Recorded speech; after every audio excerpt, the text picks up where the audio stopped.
ಇದೇ ತಿಂಗಳು 25ನೇ ತಾರೀಕು ನಡೀತಾ ಇರತಕ್ಕಂತ ಹಾಲು ಒಕ್ಕೂಟದ ನಿರ್ದೇಶಕರ ಒಂದು ಚುನಾವಣೆ ಏನಿದೆ, ಚನ್ನಪಟ್ಟಣ ತಾಲೂಕು ಅಲ್ಲಿ ಯಾವ್ಯಾವ ರೀತಿ ಇಲ್ಲಿರ್ತಕ್ಕಂಥ AR ವರ್ತನೆ ಮಾಡಿದ್ದಾರೆ ಅಂತಕ್ಕಂಥದ್ದು ಈಗ ತಾನೇ ನಾವು ಒಂದು ಬೃಹತ್ ಪ್ರತಿಭಟನೆ ಮೂಲಕ ಎಲ್ಲವನ್ನು ಕೂಡ ಮಾತನಾಡಿದ್ದೇವೆ. 8 ಸೊಸೈಟಿಗಳನ್ನ ತರಾತುರಿಯಲ್ಲಿ ನೋಟಿಸ್ ಕೊಟ್ಟು ಸೂಪರ್ಸೀಡ್ ಮಾಡ್ತಕ್ಕಂಥದ್ದು ಇವೆಲ್ಲವೂ ಕೂಡ ಉದ್ದೇಶಪೂರ್ವಕವಾಗಿ ಜಯಮುತ್ತು ಅವರು 3ನೇ ಬಾರಿ ಏನು ಈ ಚುನಾವಣೆಗೆ ಸ್ಪರ್ಧೆ ಮಾಡ್ತಾ ಇದ್ದಾರೆ.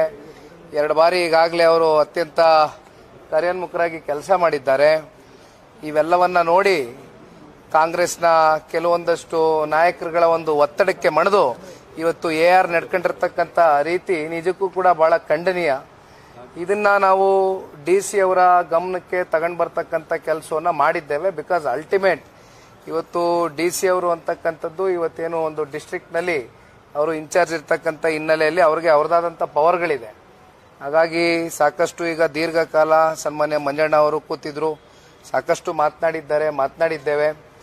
DC ಅವರು ಅಂತಿಮವಾಗಿ ಅವರ ಒಂದು ಫ್ರೇಮ್ ವರ್ಕ್ ಅಲ್ಲಿ ಅವರ ಒಂದು ಚೌಕಟ್ಟಿನಲ್ಲಿ ಒಂದು ರಿಪೋರ್ಟ್ ನ ಕಳಿಸ್ತೀನಿ ಅಂತಕ್ಕಂಥದ್ದನ್ನ ಈಗ ತಾನೇ ಒಂದು ಭರವಸೆಯನ್ನ ಕೊಟ್ಟಿದ್ದಾರೆ. ಅದನ್ನ ಹೊರತುಪಡಿಸಿ ನಾವು ಸಾಕಷ್ಟು ವಿಚಾರಗಳು ಚರ್ಚೆ ಮಾಡಿದ್ವು. ಇದೇ ರೀತಿ ಕಳೆದ ವರ್ಷ ಡಿಸೆಂಬರ್ ತಿಂಗಳಲ್ಲಿ ತುಮಕೂರಿನಲ್ಲಿ ಇದೇ ರೀತಿ ಒಂದು ಘಟನೆ ನಡೆದಾಗ DC ಅವರು ಒಂದು ಆದೇಶವನ್ನು ಕೊಟ್ಟಿದ್ರು ಬಹಳ ಬಲವಾಗಿ. ಅದನ್ನು ಕೂಡ ತೋರಿಸಿದ್ವಿ. ಈ ರೀತಿ ನೀವು ತಗೊಳ್ಬೋದಲ್ಲ, ಯಾಕೆಂದ್ರೆ ಇವತ್ತು ಏನೊಂದು ಸೌಹಾರ್ದಿತವಾಗಿ ಈ ಒಂದು ಚುನಾವಣೆ ನಡಿಬೇಕಾಗಿದೆ. ಮತ್ತೆ ವಾತಾವರಣ ಬೇರೆ ರೀತಿ ಗೊಂದಲ ಆಗ್ತಕ್ಕಂಥದ್ದಕ್ಕೆ ಇವತ್ತು ಯಾರು ಕೂಡ ಜಿಲ್ಲಾಧಿಕಾರಿಗಳು ಜಿಲ್ಲಾಡಳಿತ ಕಾರಣಕರ್ತರು ಆಗಬಾರ್ದು ಅಂತಕ್ಕಂಥದ್ರ ಬಗ್ಗೆ ನಾವು ಹೇಳಿದ್ದೇವೆ. ಅವರು ಎಲ್ಲವನ್ನು ಕೂಡ ಕೇಳಿಸ್ಕೊಂಡು ಒಟ್ಟಾರೆಯಾಗಿ ಅವ್ರಿಗಿರ್ತಕ್ಕಂಥ ಒಂದು ಪವರ್ಸ್ ರಿಪೋರ್ಟ್ನ ಕಳಿಸ್ತೀವಿ ಅಂತ ಹೇಳಿದ್ದಾರೆ. RCSಗೂ ಮಾತಾಡಿ ಅಂತಿಮವಾಗಿ HOD ಅವರೆಲ್ಲ ಕೂತ್ಕೊಂಡು ಒಂದು ಇಮಿಡಿಯೇಟ್ ಆಗಿ ಒಂದು ತೀರ್ಮಾನ ತಗೊಳ್ತಾರೆ ಅಂತಕ್ಕಂಥದ್ದು ಅನ್ಕೊಂಡಿದ್ದೇವೆ. ಆದ್ರೆ ನಮಗೇನು ಅದ್ರ ಬಗ್ಗೆ ಏನು ಅಷ್ಟು ಭರವಸೆ ಇಲ್ಲ.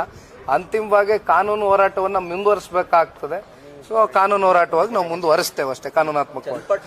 ಟಾರ್ಗೆಟ್ ರಾಜಕಾರಣ ನಡೀತಾ ಇದೆ, JDS ಅಧಿಕಾರ ಸಿಗುತ್ತೆ ಅನ್ನೋ ಕಾರಣಕ್ಕೆ ಈ ತರ ಆಗ್ತಾ ಇದೆ. ಎಲ್ಲ ಈಗ ನಿಮ್ ಕಣ್ಣು ಮುಂದೆ ಎಲ್ಲ ಇಟ್ಟಿದೀವಿ. ಈಗ AR ಇಡೀ ಜಿಲ್ಲೆನಲ್ಲಿ ಪಾಪ ಬಹಳ ಹೆಸರು ಗಳಿಸಿರ್ತಕ್ಕಂಥ ವ್ಯಕ್ತಿ. ಯಾವ ರೀತಿ 50,000 1 ಲಕ್ಷ ಪ್ರತಿನಿತ್ಯ ಎಲ್ಲದರಲ್ಲೂ ಇವತ್ತು ದುಡ್ಡನ್ನ ದೋಚಿರ್ತಕ್ಕಂಥದ್ದು, ಅವನ ಲೋಪದೋಷಗಳು ಏನಿದೆ, ಕರ್ತವ್ಯದಲ್ಲಿ ಆಗಿರ್ತಕ್ಕಂಥ ಲೋಪ ಏನಿದೆ ನಿರಂತರವಾಗಿ, ಇನ್ನೇನು ಬಹುಶಃ 1 ತಿಂಗಳಲ್ಲಿ ರಿಟೈರ್ಮೆಂಟ್ ಇದೆ ಅಂತಕ್ಕಂಥದ್ದು ನಾನು ಕೇಳ್ಪಟ್ಟೆ ಈ ಮಂತ್ ಎಂಡು. ಹಾಗಾಗಿ ರಿಟೈರ್ಮೆಂಟ್ ಇರೋದ್ರಿಂದ ಬಹುಶಃ ಸರ್ಕಾರದ ಕೆಲವೊಂದಷ್ಟು ಒತ್ತಡಗಳು, ಪ್ರಭಾವಿಗಳ ಒತ್ತಡಗಳಿಗೆ ಮಣಿದು ಇವತ್ತು ಸ್ವೇಚ್ಛಾಚಾರವಾಗಿ ಇವೆಲ್ಲ ಏನು ನಿಮ್ಮ 8 ಸೊಸೈಟಿಗಳನ್ನ ಇವತ್ತು ನೋಟಿಸ್ನ ಕೊಟ್ಟಿರ್ತಕ್ಕಂಥದ್ದು, ಸೂಪರ್ಸೀಡ್ ಮಾಡ್ತಕ್ಕಂಥದ್ದಕ್ಕೆ ಇವೆಲ್ಲ ಏನು ಹೊರಟಿದ್ದಾರೆ. ಬಹುಶಃ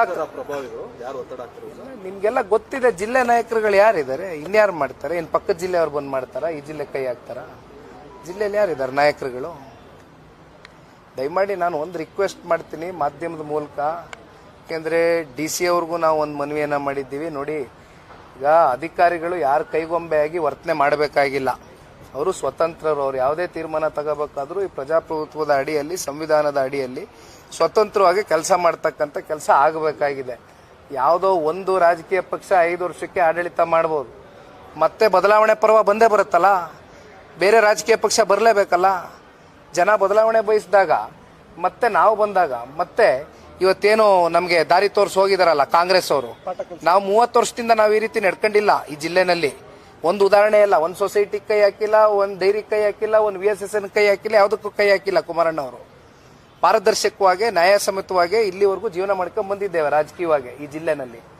ಆದ್ರೆ ಈ ಒಂದು ಚುನಾವಣೆಯಿಂದ ಇವತ್ತು ಏನ್ ಮೆಸೇಜ್ ಕೊಡ್ಲಿಕ್ಕೆ ಹೋಗ್ತಾ ಇದ್ದಾರೆ ಸರ್ಕಾರ ಇರಬಹುದು, ಸರ್ಕಾರದಲ್ಲಿರ್ತಕ್ಕಂಥ ಪ್ರಭಾವಿಗಳು ಅಂತಕ್ಕಂಥದ್ದು ಜಿಲ್ಲೆಯ ಜನತೆನೂ ಮುಂದಿನ ದಿನಗಳ ಉತ್ತರ ಕೊಡ್ತಕ್ಕಂಥದ್ದು ದಿನ ಬಹಳ ದೂರ ಇಲ್ಲ. ಅಷ್ಟಂತೂ ಬಹಳ ಸ್ಪಷ್ಟವಾಗಿ ಹೇಳ್ಬೋದು.